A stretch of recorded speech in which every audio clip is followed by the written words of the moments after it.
अस्सलाम वालेकुम। मैं रिफ़त खुर्शीद गपशप विद रिफ़त के प्लेटफॉर्म से आज फिर आपके सामने हूँ। मैंने अपनी ज़िंदगी में देखा है कि हम नेक बनना नहीं चाहते, सिर्फ नेक दिखना और नेक कहलाना चाहते हैं, और यही मुनाफ़िक़त का सबसे आला दर्जा है।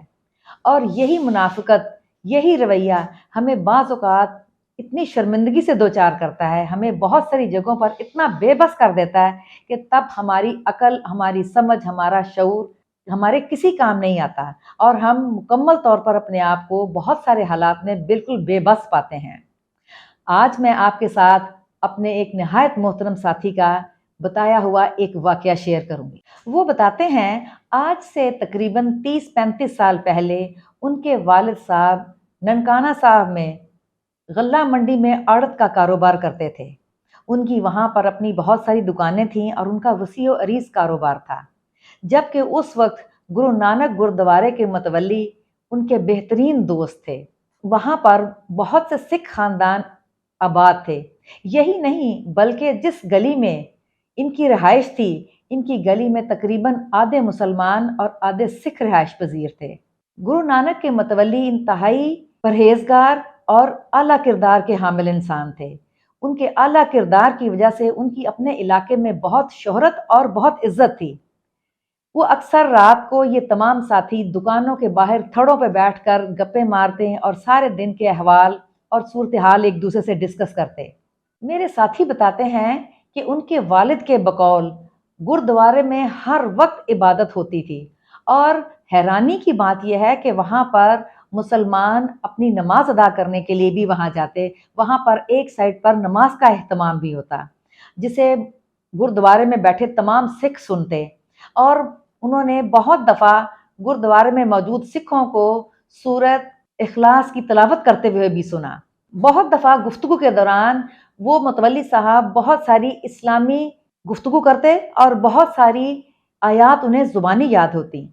एक दफ़ा रात को वो सब लोग बाहर बैठे थे कि एक साथी ने कहा, यार तुम हमसे ज़्यादा हमारा इस्लाम जानते हो, तुम्हें कुरान की बेशुमार आयात याद हैं, तुम्हारे गुरुद्वारे में जो मुसलमान नमाज पढ़ने आते हैं, बहुत सारे तुम्हारे बच्चों को हमने उनके साथ नमाज पढ़ते हुए भी देखा है।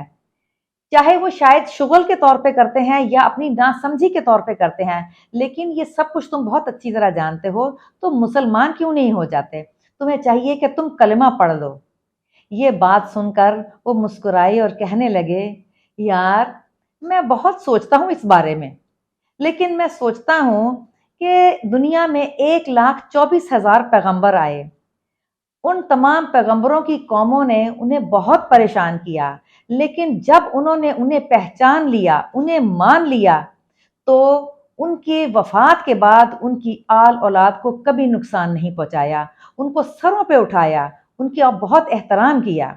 जबकि मुसलमान एक वाहिद कौम है जिन्होंने अपने नबी को तो जिंदगी में परेशान करना था, कर किया, और जब वो उसको पहचान गए, उसकी हर बात के आगे सरे तस्लीम खम किया, लेकिन जब वो इस दुनिया से कूच कर गए तो उनकी आल औलाद को काट डाला, उनके सीनों में तीर घोंप डाले, उनकी खवातीन को बेपर्दा किया, उनकी नस्लों को कत्ल कर डाला, उनके खानदानों को खून में नहला डाला।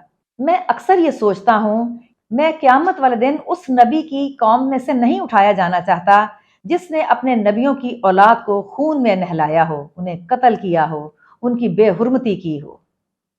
वो बताते हैं कि ये सूरत हाल हमारे लिए उस वक्त इंतहाई परेशान कुन थी, क्योंकि उसकी सारी बातें अपनी जगह पर दुरुस्त थीं। जब उन्होंने मुझे ये वाक़या सुनाया, तो मुझे वो एक वाक़या याद आ गया, जब एक शख्स हज़रत अली की खिदमत में हाज़िर हुआ और कहने लगा कि या अली, मेरा बहुत दिल चाहता है मैं तबलीग करूं, मैं लोगों को वो समझाऊं जो मैं समझ पाया हूं। आप मुझे बताइए कि मैं ये काम कैसे करूं? तो हज़रत अली ने फरमाया, सिर्फ इस काम को करने के दो तरीके हैं, तुम्हारे लिए दो असूल हैं जिस पर तुम्हें कारबंद रहना होगा। एक तो जुबान मुंह के अंदर, मुंह बंद रखना होगा, और तलवार न्याम में रखनी होगी। यानी कोई तकरीर, कोई खुतबा, कोई बहस, कोई मनाजरा नहीं होगा, और ना ही बज़ोर शमशीर किसी जंग से या ज़बरदस्ती किसी को अपनी तरफ राग़िब किया जाएगा, बल्कि اگر تمہارا کردار اور تمہارا عمل جو تم نے سمجھا ہے، جو تم نے سیکھا ہے، وہ ظاہر کرے گا تو لوگ خود بخود تمہاری طرف آ جائیں گے، تمہیں ماننے لگیں گے، تمہیں سننے لگیں گے، اور یوں تبلیغ ہو جائے گی، تمہارا کام پورا ہو جائے گا۔ یہ بات بالکل سچ ہے۔ ہمارے نبی نے بھی جب فتح مکہ کیا تو ان کا سر اونٹ کی کوہان کے ساتھ تھا، ان کے ہاتھ میں پکڑا ہوا عصا نیچے کی طرف لٹک رہا تھا۔ وہ اتنا بڑا فاتح جس نے دنیا کے تمام مذاہب پر غلبہ حاصل کیا تھا، ایک خون کا قطرہ بہائے بغیر پوری دنیا کو اپنے نقطہ نظر کی طرف لانے میں کامیاب ہو گیا تھا۔ مجھے امید ہے آپ کے دل کو یہ بات ضرور بھائے گی اور آپ اس پر سوچنے پر مجبور ہوں گے۔ آپ اس بات کے بارے میں سوچئے اور مجھے اپنی رائے سے آگاہ کیجئے۔ میرے چینل گپ شپ ود رفت کو سبسکرائب کیجئے، اسے لائک کیجئے، ان واقعات اور چھوٹی چھوٹی کہانیوں کو شیئر کیجئے اور مجھے اپنی رائے سے آگاہ کیجئے۔ انشاءاللہ اگلی دفعہ میں ایک نئے واقعے، ایک نئی کہانی کے ساتھ آپ کے سامنے آؤں گی۔ تب تک کے لیے اجازت دیجئے۔ اللہ حافظ۔ السلام علیکم۔